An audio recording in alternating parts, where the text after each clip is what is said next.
Rosana. Se vocês não estiverem ouvindo legal a Rosana, vocês avisem aí, tá? Que a gente coloca mais perto aqui o notebook dela. Via-o ali, não somente devotado e terno para com a mulher que lhe fora vítima, porquanto era fácil adivinhar-lhe igualmente a condição de administrador estimado e digno, através dos empregados tranquilos e felizes que se lhe aglomeravam em derredor da casa. Além disso, pensava por que haveria de acusá-lo, se ele, Ernesto, apenas não exterminara Desidério por falta de pontaria. Perante Deus e a própria consciência, não seria tão criminoso quanto o amigo que tivera a infelicidade de atingir o alvo? Semelhantes reflexões escaldavam-lhe a cabeça, quando escutou Evelina que se queixava em pranto para o coração materno. Ó, mãezinha, sei agora que meu pai erra nas sombras da alma. Transformou-se num espírito empedernido no ódio. Que poderemos fazer nós duas para ajudá-lo? Até aí, a mente de Brígida, fundamente distanciada de qualquer preocupação com o primeiro esposo, nada pôde registrar em sentido direto, senão doloroso e vago impulso de retorno ao passado, sem permitir que a imagem de Desidério se lhe esmiuísse na lembrança. Mas a filha insistiu. Auxilie, mãezinha. Auxilie meu pai para que volte à vida terrestre. Quem sabe, a senhora e meu pai Amâncio vivem quase sós nessa casa. Um menino, um filho do coração. Nesse trecho de súplica filial, a genitora deixou-se empolgar pela ideia de que estava, ela e o segundo esposo, envelhecendo no corpo físico, sem qualquer descendente, e que uma criança perfilhada por eles seria talvez um apoio para o futuro. Ao contato das palavras de Evelina, cresceram-lhe os pensamentos nessa direção e passou a refletir. Um menino, alguém que lhes povoasse a existência de esperanças novas, alguém que lhes continuasse a sustentação dos ideais de trabalho naquele diminuto recanto de solo. Movida pelo entusiasmo da filha, que lhe assimilava os pensamentos de adesão ao tema fundamental da mensagem de alma para alma, Brígida sondou o companheiro. Amâncio, muitas vezes penso em nossa velhice solitária, com tantas possibilidades em mão. Não concordaria você em que tomássemos um garoto para ser o filho que não temos? Que ideia! Em nossa idade, não somos tão velhos. Ora, Brígida, era o que faltava. Você não acha esquisito terminarmos a vida fazendo uma madeira para criança? E se for ao contrário, Deus poderá conceder-nos dilatado tempo ainda na terra. E se deixássemos aqui um bravo rapaz que nos administrasse a fazenda, dando continuidade à nossa organização? Não tenha o seu otimismo, apontou o marido, com generosidade e carinho que lhe transbordarem da voz. Mas sempre admirei os seus caprichos. Não me oponho aos seus desejos, mas exijo que seja um homenzinho e que venha para cá ao nascer, sem que os pais nos incomodem e que chore pouco. Tudo isso desde que você nada reclame da trabalheira. Oh, Amâncio, que alegria! Ante o júbilo da esposa que se transfigurara, feliz, o interlocutor sentiu misteriosa aventura, acariciando-lhe as entranhas do ser. Levantara-se Evelina e avançara para ele, osculando-lhe os cabelos agrisalhados, ao mesmo tempo em que lhe estendia a destra sobre o tórax, qual se lhe afagasse o coração. Bom,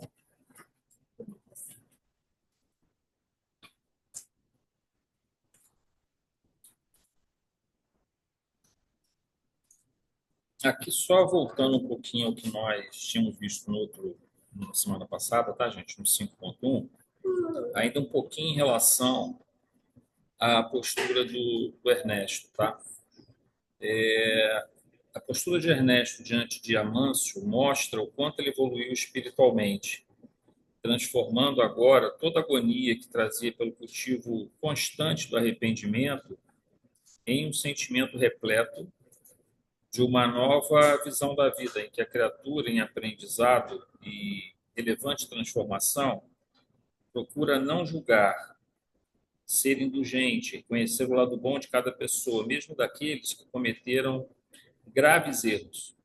Isso faz com que, além de desenvolver sua própria paz de consciência no presente, semeie um bom karma para o futuro.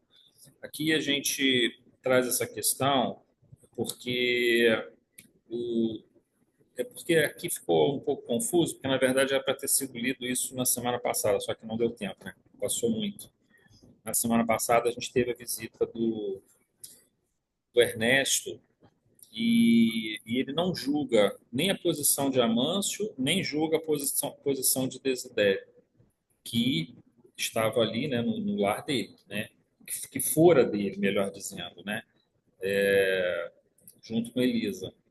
E, ao mesmo tempo, Amâncio, que, de alguma forma, também ele poderia estabelecer julgamentos, poderia estabelecer um pensamento de crítica. E aí nós vamos lá de novo no Evangelho e a gente observa, né, como o Sermão da Montanha ele é uma pura psicoterapia da alma, né? Quando você observa Jesus falando assim, não julgueis para não ser julgados, né? Depois ele fala, não fique observando o cisco no olho do teu irmão quando tu não observas a trave ou o galho no teu próprio olho. A gente olha aquilo ali e parece que você está vendo, sei lá, se você olhar meio distraidamente, passar meio batido nessas passagens do Sermão da Montanha, parece que você está tratando de uma temática de moralista, né? Uma moral religiosa. Ele é muito mais do que isso. É o que nós tentamos explorar naquele outro estudo que nós fizemos do Sermão da Montanha, quando, na verdade, o que é que a Joana de Anjos, na verdade, faz, porque o trabalho da Joana ela está parada um pouco no trabalho do Jung, né, que ela traz, que ela insere, mas muito no trabalho do Evangelho, especialmente do Sermão da Montanha. E ali nós temos uma profunda psicoterapia da alma. Você vê a vida sem rancor, você vê as pessoas sem muitas prevenções, com indulgência. Quando a gente fala assim, ver com indulgência, tratar com indulgência, significa não ser muito duro na forma de olhar e se relacionar com as pessoas. Não ficar focando demais os defeitos, que é o cisco no olho. Ser mais paciente, ser mais tolerante para o outro, relevar os erros cometidos, não ser tão duro, não ficar julgando demais, porque um dos pontos problemáticos nessa questão do julgamento é que nossa visão é sempre imperfeita, sempre imperfeita. Ela é sempre fragmentária, a gente não tem a visão completa. A nossa visão ela só alcança uma parte do problema, uma parte da dimensão daquele ser humano. E aquele ser humano é muito maior do que nós imaginamos. E vocês vejam, no caso, por exemplo, da própria situação aqui do Desidério, e do Amâncio. O Amâncio assassinou o Desidério. O Desidério, obviamente, tem ódio do Amâncio, no entanto, será recebido como filho. Será cuidado e terá oportunidades e herdará todos os bens que lhe foram, digamos, tirados, né, pelo assassinato de qual ele sofreu. Então, confiar mais em Deus, confiar mais nos mecanismos da lei que vai provendo os próprios processos de reajuste, né? Quando você faz isso, há uma coisa fundamental. Toda dor, ela tem basicamente dois pontos principais. Não são todos, mas são 95% de nossa dor, ela é oriunda de dois pontos. Primeiro, do karma. Segundo, a dor é evolução. O karma é aquilo que nos remonta, toda a consequência no agora, nos remonta a algo no passado específico. Então, a gente tem um ponto do passado que trouxe uma consequência no agora. A gente estava falando, por exemplo, no caso daquela moça, que a gente fez, a última moça que a gente fez a oração, com 5 anos teve meningite, hoje, com 20 anos, ela praticamente é totalmente inválida, né? A mãe tem que fazer tudo para ela, ela tem muitas lesões cerebrais. É claro que esse caso aí é uma situação que remonta a um ponto bem específico do passado do karma, que traz a dor e o sofrimento. Só que nós somos cercados por uma série de dores, de aguilhões que nos alcançam no nosso dia a dia, que nós chamamos de dor e evolução, e que não tem um elemento kármico específico nele. Por exemplo, o desespero que você fica para conseguir um emprego, você não sabe que você vai fazer uma faculdade, se você vai conseguir ser bem-sucedido ou não, se é aquilo que você quer ou não. É você se apaixonar por alguém e ter uma decepção amorosa, ser traído, ou então o casamento que não deu certo, é o filho que dá dor de cabeça, eu não sei o que, piriri, pororó, um monte de coisa que acontece e faz parte de um mundo de transição, um mundo de provas e expiações, entrando numa transição planetária. É um mundo onde a dor está presente. O sofrimento, a dor faz parte da natureza, é inerente a esse mundo, mesmo sem fatores kármicos. Espíritos como Chico, por exemplo, sofreu pra caramba. Divaldo sofreu pra caramba. Jesus, que era um espírito puro, veio à Terra, sofreu pra caramba. Então, assim, é inerente, a dor é inerente à condição desse planeta, independente do karma. Então, quando nós temos uma visão dessa que nos é proposta no Sermão da Montanha, uma dor que nos atinge, uma doença, se eu vejo ela não com desespero, mas se eu consigo vê-la com uma esperança, com a fé, se eu consigo vê-la com clareza dos propósitos que ela tem para o meu espírito, que na verdade seguirá em frente depois que o meu corpo ficar. Uma companheira nossa, eu estava conversando com ela hoje, e a irmã dela está com Alzheimer, né? E ela está bastante triste, porque ela sabe a dificuldade que é você ter uma pessoa com Alzheimer na família e você ter que cuidar da pessoa. Eu estava falando com ela, né? Quer dizer, é ao mesmo tempo um encargo que você recebe, que é muito pesado, muito difícil, mas ao mesmo tempo, e aí eu vou aqui meio que roubar um pouquinho a ideia de Viktor Frankl, né? É um encargo pesado por um lado, pela dificuldade que traz. Meu pai também teve Alzheimer, eu sei como é que é essa situação toda, né? Veio morrer de Alzheimer. Mas ao mesmo tempo é uma bênção por ela estar ao lado, por ela ser incumbida de poder cuidar e tutelar a irmã amada, que ela será agora responsável nessa fase de transição, onde ela se prepara, a irmã dela se prepara para ir para o plano espiritual. Foi entregue a ela essa. Aí você pode ver como um encargo, ou você pode ver como uma bênção. Eu costumo falar sempre que meu pai, quando teve o Alzheimer, especialmente mais para o final, os momentos. Eu vivi muitos anos junto com meu pai por conta do trabalho. A gente trabalhava junto muito tempo na fazenda, no comércio, na parte lá do laticínio e tal. Os momentos de maior intimidade, de maior proximidade com meu pai foram exatamente na doença dele. Foi quando eu estive mais próximo dele, sabe? Inclusive no momento da desencarnação dele, segurando a mão dele e orando com ele. Mas antes disso, dando banho nele, fazendo a barba dele, isso nunca tinha acontecido. Meu pai era aquele cara durão, aquele cara todo, né? Machão e tal, não sei o quê. Então ele era muito fechadão no jeito dele. Eu também posso falar muito não, que era assim também. Sou menos hoje, mas era assim também. Mas é bem menos do que ele. A formação, né, familiar era meio nesse estilo. E, no entanto, foi assim, foram os momentos que eu tive mais próximo do meu pai. Então, muitas das vezes, aquilo que a gente acha que é uma coisa desesperadora foi para ele um aprendizado, ter que depender dos outros, ter que aceitar isso, essa dependência de ter alguém trocando a fralda, de ter alguém lá dando banho, alguém fazendo a barba dele. Uma pessoa que sempre se considerou assim muito independente, né, nesse sentido. E, por outro lado, é para a gente uma bênção poder acompanhar esse processo até o momento final. Ele terá que seguir em outro plano de existência. Então, é um encargo, mas também é uma bênção. Como é que eu vou ver isso? Como um encargo ou como uma bênção? Onde eu vou botar o maior foco? Eu acho que a gente sente os dois ao mesmo tempo.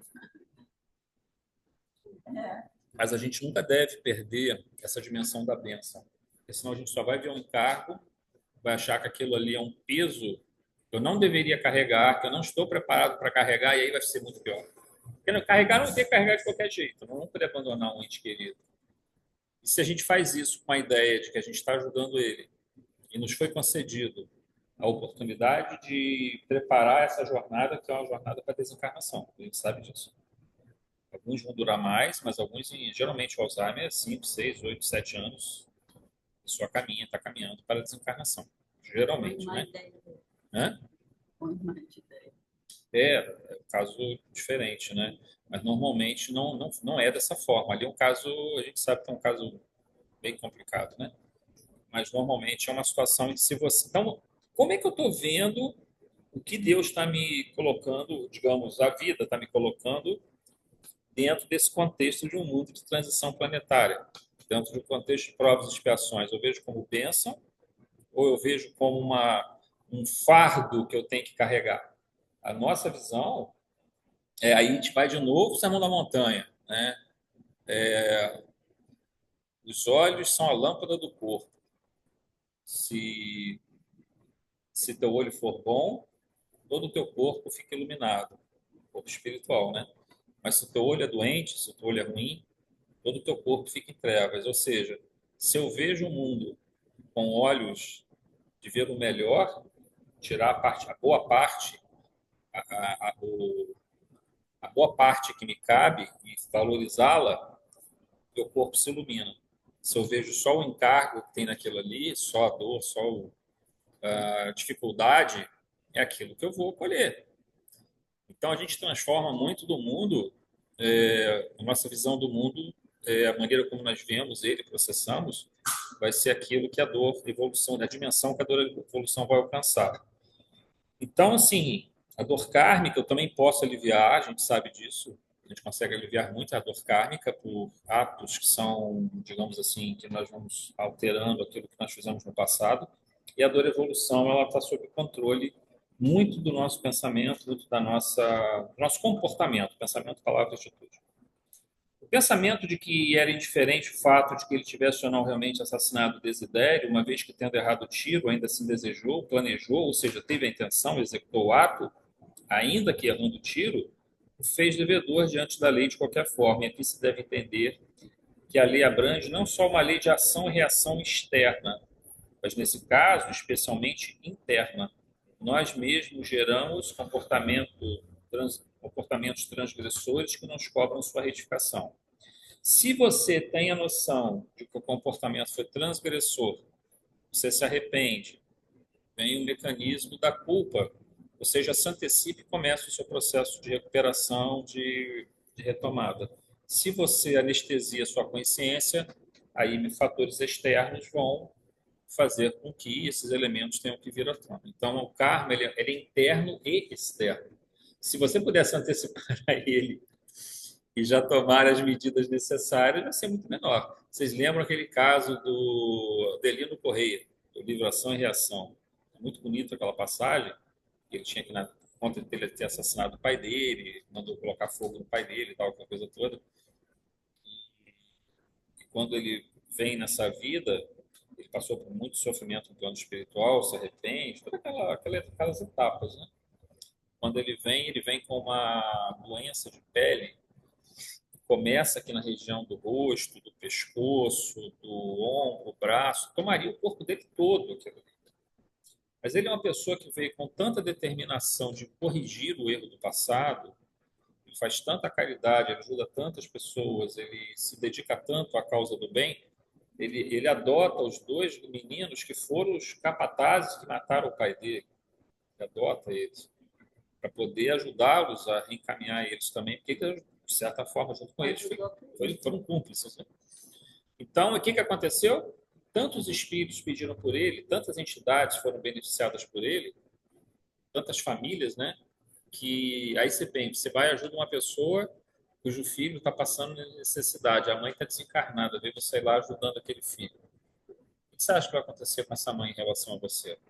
Ela vai estar orando por você, vai estar pedindo, vai estar te envolvendo em proteção dentro daquilo que for as possibilidades dela. Então, acontece que não há como você evitar esse processo, mesmo que você haja sem qualquer intenção de receber alguma coisa em troca, não tem como você escolher. Isso é lei do karma. Você semeia o bem, vai colher o bem. Não tem como você evitar isso, né?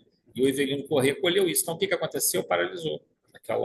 Ele fica, se lembra, Valéria? Ele fica paralisado nessa região e não continua, né? Deveria tomar conta do corpo dele todo e ela vai só até um certo ponto porque houve tanta intercessão espiritual por ele, mas ele se antecipa a esse processo, né?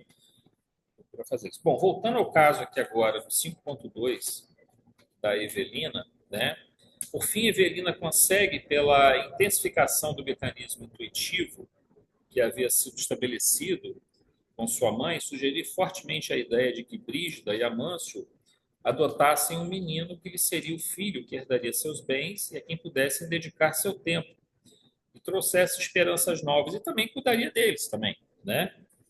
Iniciava quando eles estivessem mais idosos. Iniciava-se ali o início de um planejamento reencarnatório para o auxílio e socorro a Desidério, ao mesmo tempo que abria caminho para que Amâncio pudesse iniciar o processo de reparação pelo mal cometido. Amâncio, que assassinara Desidério, sem saber, ele começa ali, ao aceitar a sugestão da esposa dele, que por sua vez foi influenciada pela intuição de Evelina, ele já começa o resgate em relação a Desidério. Só que tem mais coisas nessa história. A gente vai ver mais à frente. E, na verdade, o Amâncio, apesar de ter sido um assassino, ele é uma pessoa que, como, digamos assim, empresário, o dono de posses e tudo mais, ele emprega muitas pessoas e ajuda muitas pessoas, ajuda os seus empregados, muitas pessoas oram por ele. Então, você vê que coisa estranha, por isso que eu falo. A nossa visão é sempre fragmentária. Se a gente for ver assim, Amâncio, a gente vai ver Amâncio, o assassino. Isso é que nós vamos ver. Amâncio, o assassino. Amâncio é aquele que precisa receber a punição kármica pelo seu erro. Só que Amâncio, ele tem, a gente vai ver mais à frente, ele tem todo um trabalho que ele faz de ajudar os outros, que são ligados a ele, envolvê-los em proteção, e tem um monte de gente que ora pelo Amâncio, não sabe que ele é o assassino, olha só a visão fragmentária. Não sabem que Amâncio é o assassino, mas sabe que o Amâncio é um patrão caridoso com eles, que os ajuda, só conhece um lado, exatamente.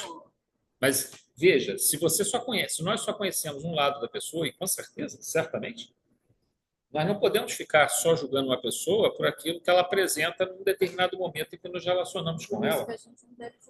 Exato. Então, onde entra a psicoterapia do Evangelho. Quando descobriram, né, que o Mengele viveu no Brasil,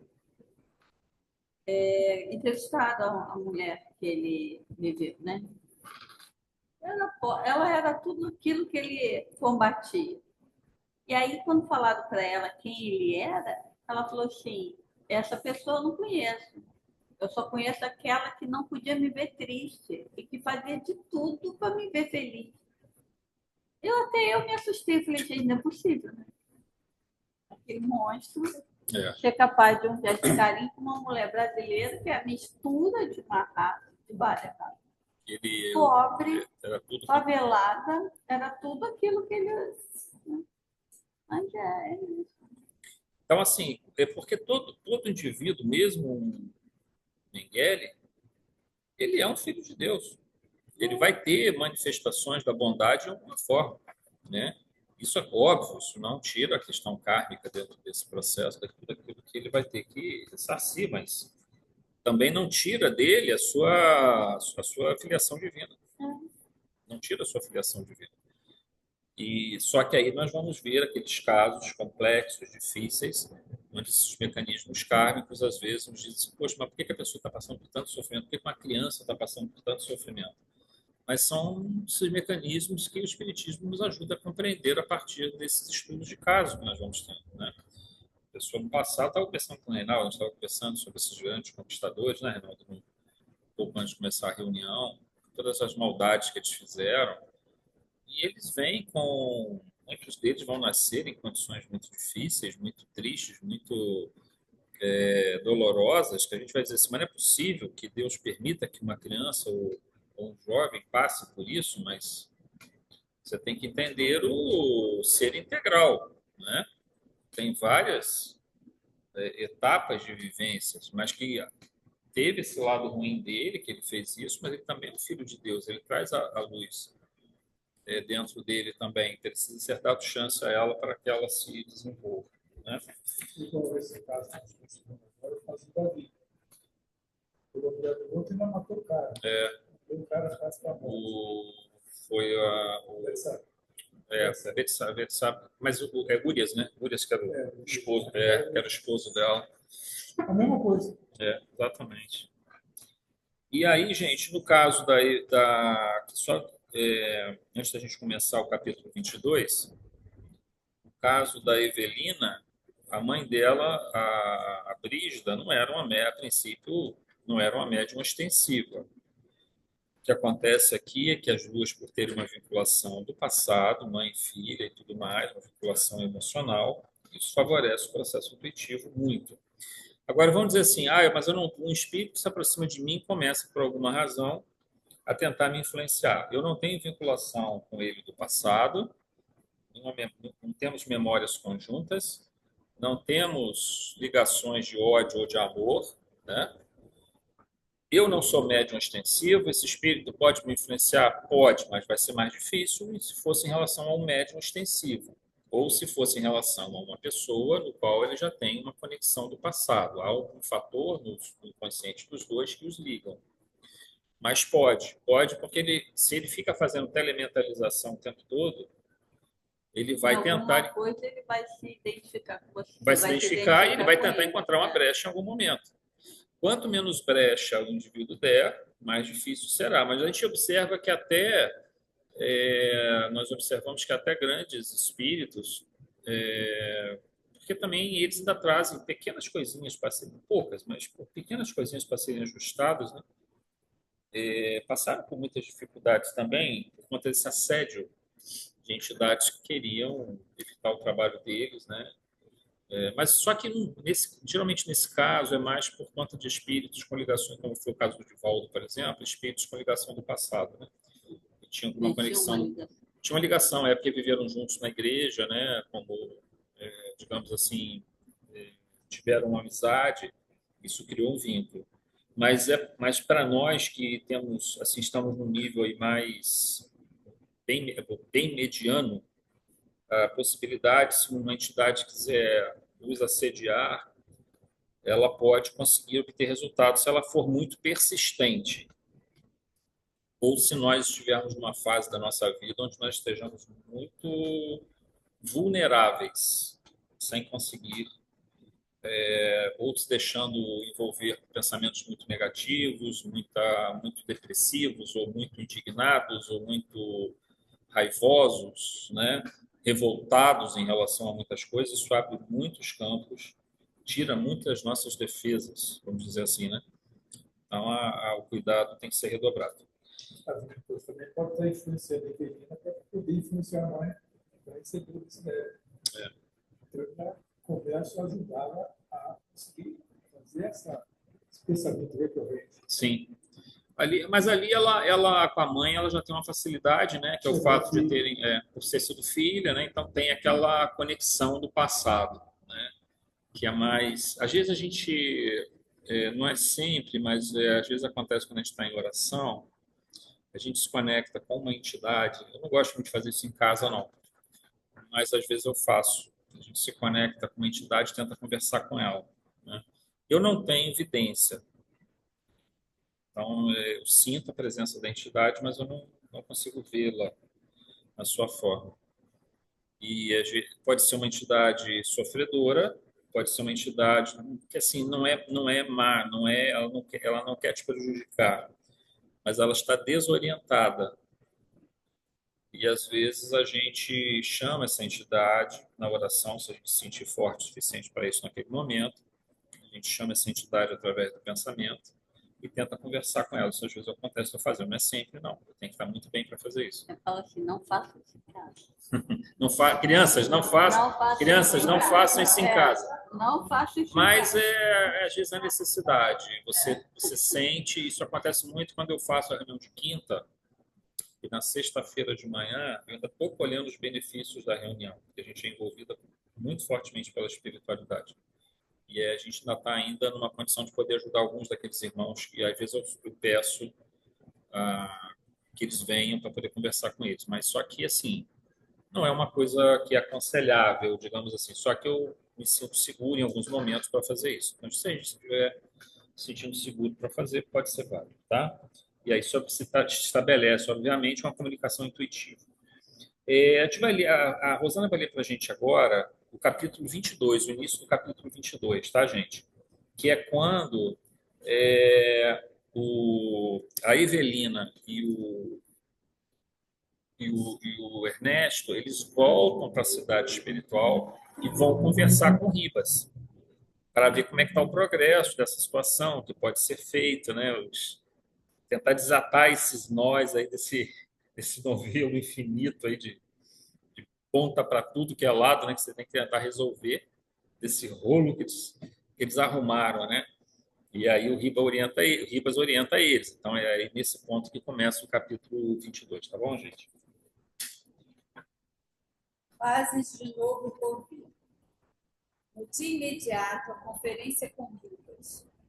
Ernesto e Evelina confiaram-lhe sucinto relatório da visita realizada na véspera, a que o mentor deu ouvidos atentos.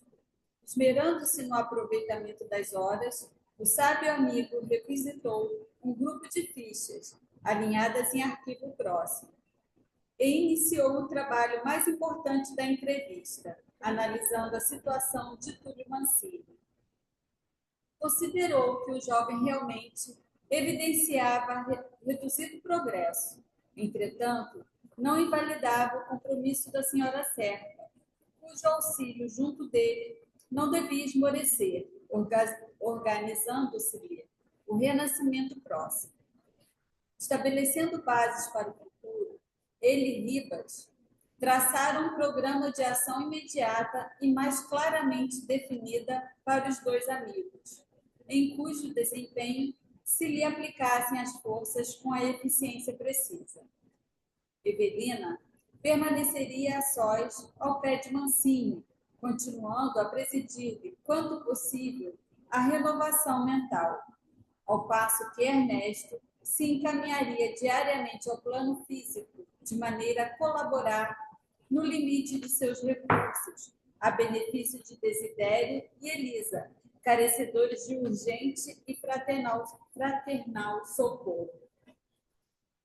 Entendera-se com diversos diretores de serviço, domiciliados em esferas superiores, e granjeara autoridade suficiente para funcionar na solução dos problemas alusivos ao renascimento que se fizessem necessários em favor do reequilíbrio do grupo.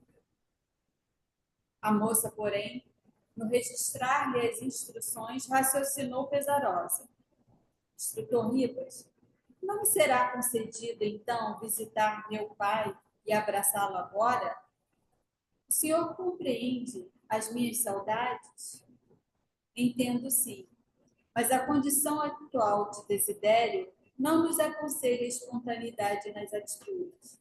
Para ajudá-lo com segurança, é imperioso examinar previamente as nossas menores manifestações. Mesmo as minhas, até mesmo as suas maneiras de filha, entram em linha de conta. Aquele rebelde e nobre coração que lhe serviu de pai possui qualidades notáveis que serão desentranhadas em momento oportuno. Convém, filha, não venhamos a estragar as oportunidades.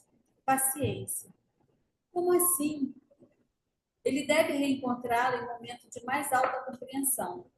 Fantine assisti-lo-á diretamente através da palavra edificante, em tarefa idêntica ao apostolado doméstico, que a sua dedicação desenvolve no amparo Mancini, empenhando-se a despertá-lo para as alegrias da espiritualidade maior, ao mesmo tempo em que esse mistério ambos aprenderão a readquirir o respeito e o afeto mútuos.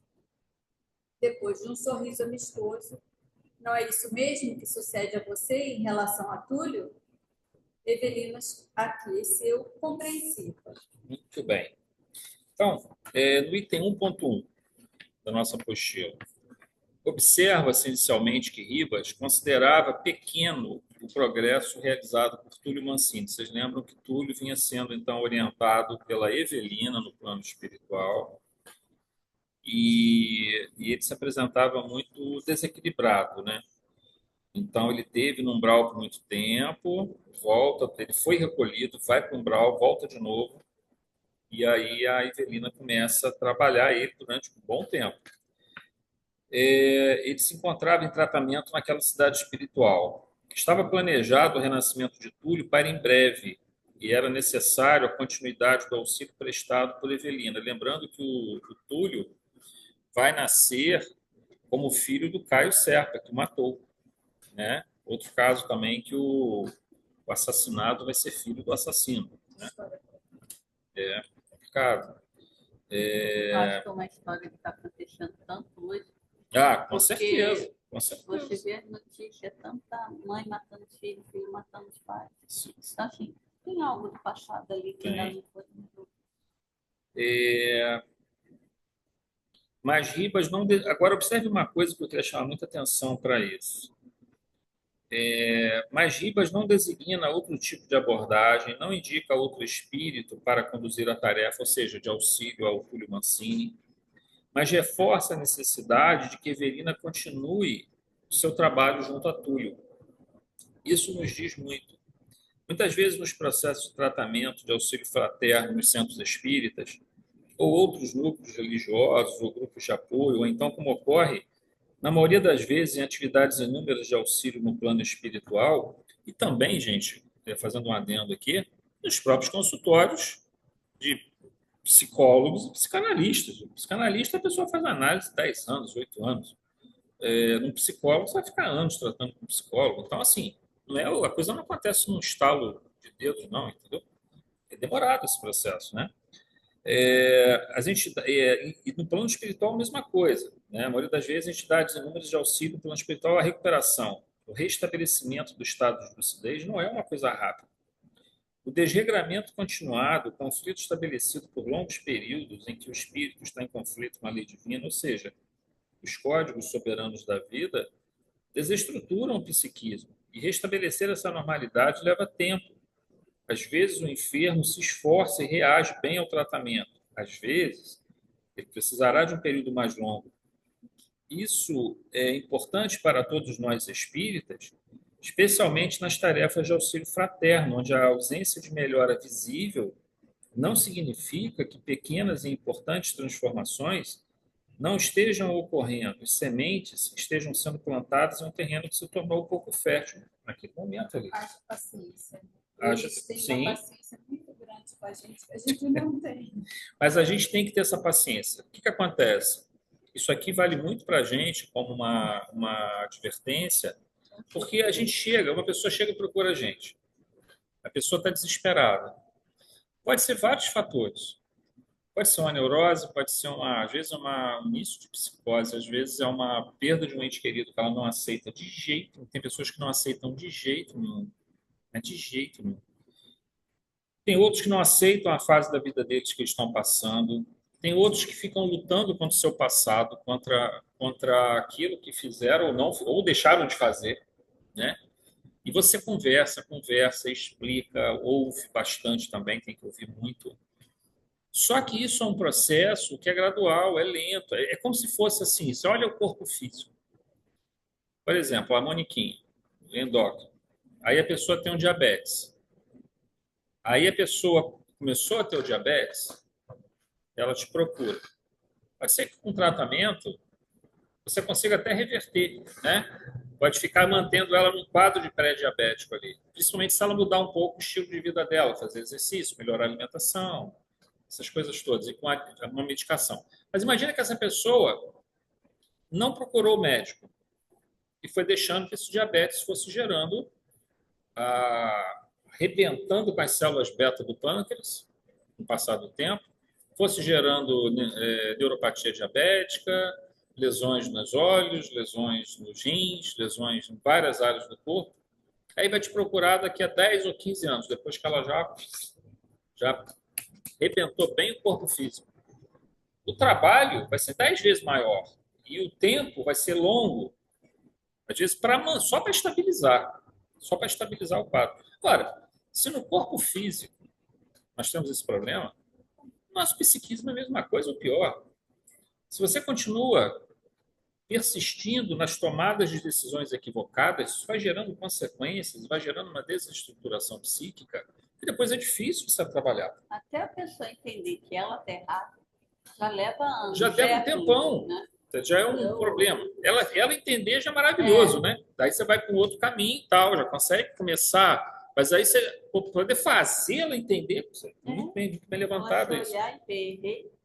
E aí, o que acontece? Para a gente, é que nem acontece na reunião de desobsessão. A entidade chega. Gente, a gente pega os resultados do grupo MEI-MEI, onde Chico Xavier trabalhava como médium psicofônico ou psicógrafo. Eu não me lembro, mas eu acho que ele era psicofônico lá. E sempre vi uma mensagem ao final dos trabalhos que gerou aquele livro, né? Vozes do Além e instruções psicofônicas. Instruções psicofônicas. Você vai ver lá o final da estatística levantada, menos de 30% tiveram cura dos espíritos que se manifestaram lá. Os 25%. Aí uma parte tem uma melhora, outra parte, 20% se curaram. Mas eu estou chutando aqui, mas é mais ou menos algo próximo. Entre 20% a 30% se curaram. Ficaram bons esses espíritos que se manifestaram e estavam em sofrimento nas reuniões mediúnicas do grupo MEI-MEI. Isso ainda em Pedro Leopoldo, né? Não era nem em Uberaba ainda, acho que era em Pedro Leopoldo. Aí, uma parte teve uma melhora e quase 50% não teve melhora nenhuma aparente. Parábola do semeador, purinha, na veia. Aí. Na veia, né? Não teve melhora nenhuma observável, né? A gente não sabe as sementes que estavam ali sendo colocadas. Então, quando você vai... Eu estava comentando isso com a Mônica outro dia, estava tomando café, eu estava falando com ela, que, assim, de 10 pessoas que você vai tentar ajudar, 2 vão se beneficiar, assim, que você vai ver. 8, você não percebe melhoria visível. Ela continua naquele mesmo quadro. Algumas você consegue perceber uma leve melhora. Por exemplo, tem uma moça que a gente trabalha muito lá com Barra do Piraí por conta da perda da irmã dela, que ela tem recaídas, mas você observa que ela já vem apresentando um quadro onde ela começa a ter melhoras, mas ela tem vários problemas psicológicos sérios, depressão, uma série de coisas bem complicadas. E ela tem esses altos e baixos, mas a gente observa que ela está indo gradualmente alcançando o equilíbrio. Vai demorar, mas está indo. Outros, você vê que a pessoa conseguiu dar aquela virar a página. E outros, a maioria, a grande maioria, você olha e você não consegue ver uma melhora visível. Mas isso é uma coisa que está além da nossa visão. Porque o bem que você faz, qualquer que seja ele, o próprio fato da pessoa falar já está ajudando ela. Você ouvir o que a pessoa tem a dizer, ela poder botar para fora aquilo já é uma melhora, é uma terapia para ela. Né? Porque às vezes ela não tem ninguém em casa que ela possa falar, não tem ninguém para ouvir ela. Então só isso já é uma terapia. Vai melhorar ela? Não vai melhorar naquele momento, mas já é um passo. Só que são tantas coisas que têm que ser reestruturadas que isso a gente tem que ter essa paciência, essa perseverança. Né? Agora, se a pessoa não quer ser ajudada, a gente não vai ficar forçando também. Né? Tudo respeitar o seu tempo. Tudo tem o seu tempo também. Isso aí pode estar certo, se não for aqui na nossa casa, vai ser em outra casa, se não for aqui, vai ser no plano espiritual, vai ser em outro lugar. A ajuda não vai faltar. E a própria pessoa também vai encontrar, ela própria, às vezes, vai encontrar o momento em que não dá mais para ficar naquela situação em que ela se encontra, naquela zona de conforto que está prejudicando demais ela. 1.2. No caso de Desidério, Fantini ficaria encarregado das visitas e o auxílio que fosse possível prestar. É muito instrutivo o relato de Ribas de que ele não presidia sozinho ou com a ajuda de outros instrutores apenas no âmbito daquela cidade espiritual, mas recorrera a diretores de serviço em esferas superiores. De fato, o conhecimento dos espíritos, mesmo aqueles mais qualificados e experientes, mas que estão domiciliados em esferas astrais em contato com a Terra, na psicosfera da Terra, né, envoltos na psicosfera da Terra, normalmente possuem limitações em relação ao maior conhecimento dos múltiplos fatores que concorrem para um planejamento reencarnatório eficaz. Quanto mais complexa vai se tornando uma situação reencarnatória, mais necessário é o trabalho e intervenção de entidades de outros planos da vida, de planos mais elevados. Porém, Ribas participa também em parte desse planejamento, mas sua tarefa principal, bem como daqueles mais categorizados que vivem naquela cidade espiritual, é o da execução do processo reencarnatório e o suporte e acompanhamento posterior que se dará ao reencarnante.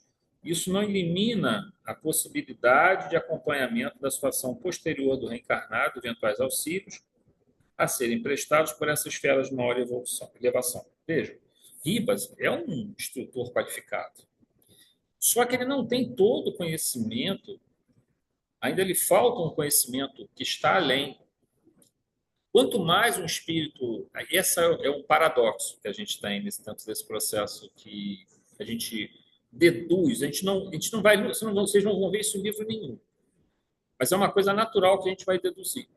Quanto mais elevado o espírito, maior amplitude ele tem de visão, profundidade e amplitude de visão do que foi, por exemplo, a Valéria, digamos, o passado da Valerinha.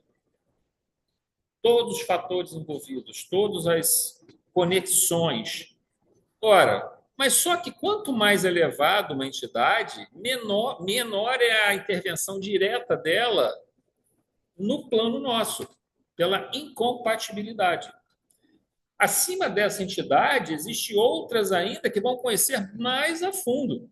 Vão poder vislumbrar 10, 15, 20 reencarnações passadas e olha só, observa, todas as ramificações que foram tendo de 10 reencarnações passadas, todos os cruzamentos dessas ramificações depois, em outras reencarnações, eles conseguem ver todo esse processo, mas eles não têm mais condições. Não é que não tenham mais, normalmente não há mais sintonia para que ocorra essa ação direta. Então, o que eles fazem? Eles intuem nos níveis de hierarquização. Então, Ribas recorre a essa entidade de um plano mais, diretores de um plano mais elevado para ver o que pode ser feito, mas talvez esses diretores de planos mais elevados recorram a outros ainda em planos mais elevados, mas sempre isso vai seguindo no nível intuitivo, não numa ação direta. E aí Ribas vai poder planejar até certo ponto, dentro do conhecimento dele, vai utilizar esses recursos que estão vindo pela via intuitiva para elaborar, junto com outros membros ali daquela cidade que tenham essa condição, para poder planejar a reencarnação. Então, Ribas participa um pouco do planejamento, mas muito vem do plano espiritual mais elevado. A execução da reencarnação cabe ao grupo ali próprio da cidade espiritual. E o acompanhamento do reencarnante cabe à cidade espiritual. Então, geralmente, a gente observa que até de postos de socorro, às vezes, partem reencarnações de postos de socorro. Às vezes, nem é de uma cidade espiritual. Às vezes, parte de um posto de socorro, mas seguindo a mesma lógica, de que o diretor daquele posto de socorro recorre à entidade de uma cidade espiritual. Essas, por sua vez, podem recorrer à entidade de um ponto mais elevado, fora já da psicosfera da Terra, pelo encaminhamento daquele processo encarnatório.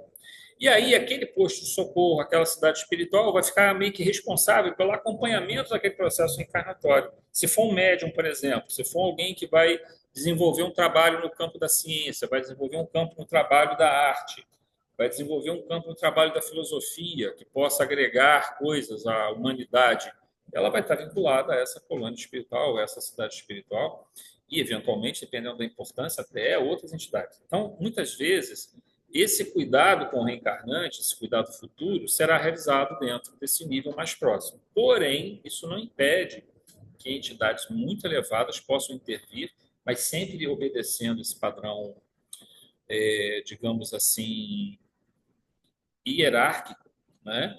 Para que aqueles que estão na psicosfera da Terra tenham essa facilidade maior de entrar em contato conosco, de nos ajudar. Porque o que acontece? A coisa é simples a gente entender.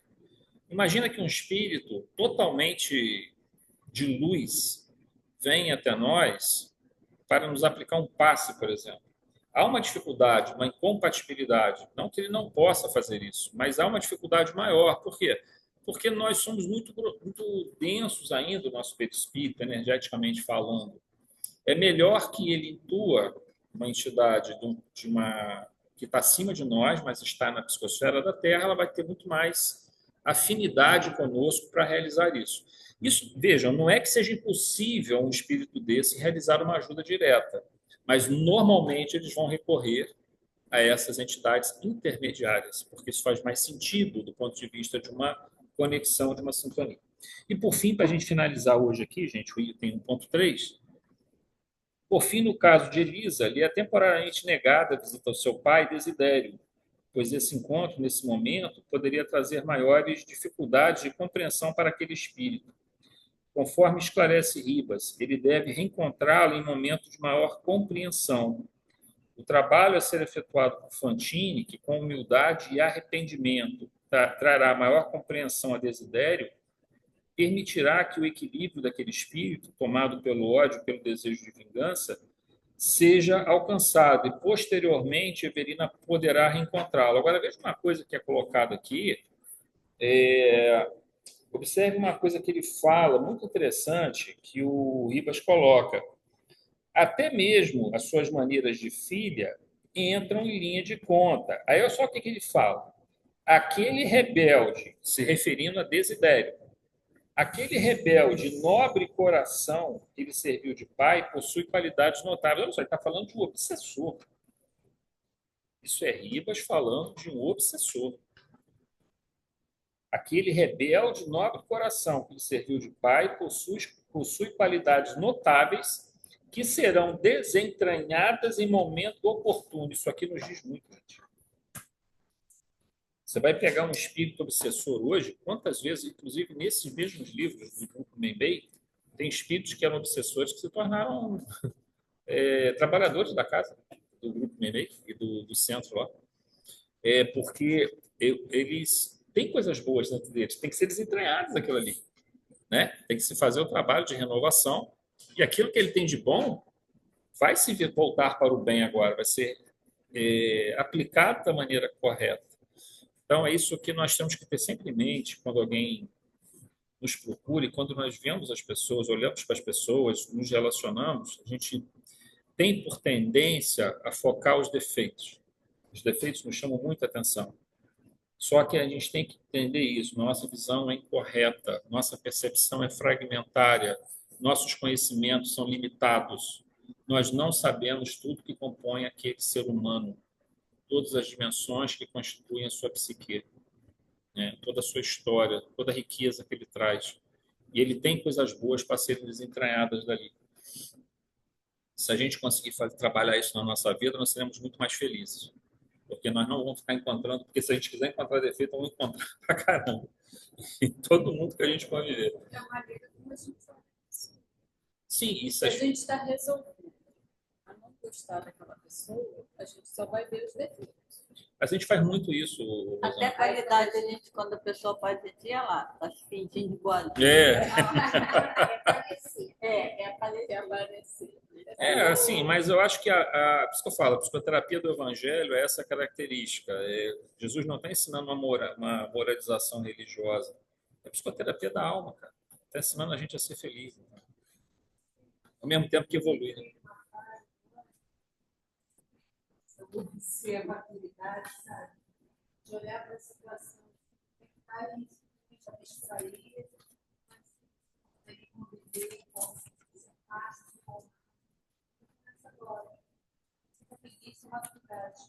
mas às vezes é melhor se afastar.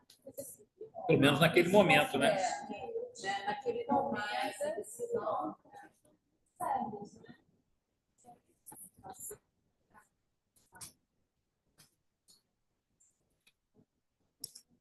Porque às vezes a gente não tem condições de estar. De certa forma, até o que Ribas coloca aqui com a Evelina, né? Desidério, né? Se ela fosse tentar ajudar ele naquele momento, ia degringolar tudo. Então, melhor deixar, dar um tempo, para depois poder fazer.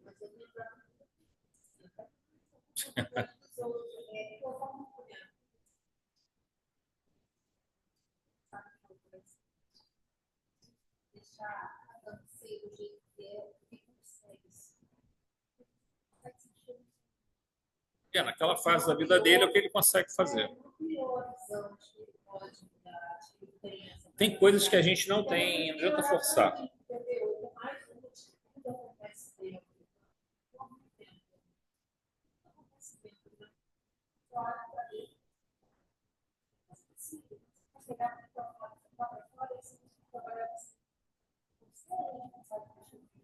Você, não pelo outro.